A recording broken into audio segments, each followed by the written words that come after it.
Our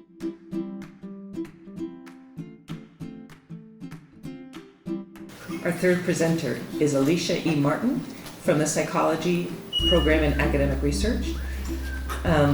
Alicia's advisor is Kayumari Sanchez. The title of the presentation is A Picture Worth 1,000 Words, Factors Influencing Disability Accommodations. Alicia.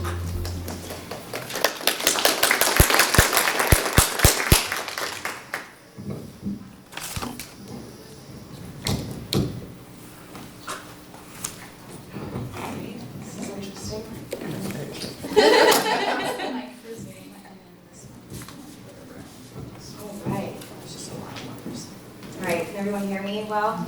Okay, wonderful. I don't get to hide my notes, but hopefully I won't need them. So, I will start.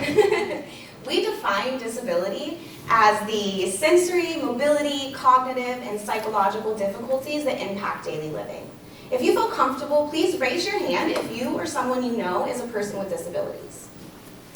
It's a lot of hands. Believe it or not, more than 1 billion people worldwide live with a disability. In the US, we are the largest marginalized group with 20%. And in higher education, approximately 11% of students are students who report having a disability. Here at Humboldt, that number is closer to 12. While some disabilities are easily recognizable, like me in this chair, others are not.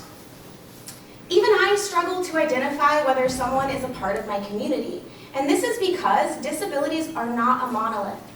They are very diverse. We have a very diverse group when it comes to people with disabilities. It is challenging to create a single picture of what disabilities might look like. And the wheelchair symbol, definitely not it. This is problematic because we tend to like it when our experiences of the world conform to our expectations. So when you see me in this chair, you might be assuming that I'm non-ambulatory, meaning that I don't have use of my legs or my lower extremities. But if I get out of my chair and I walk around, you might be curious or even skeptical.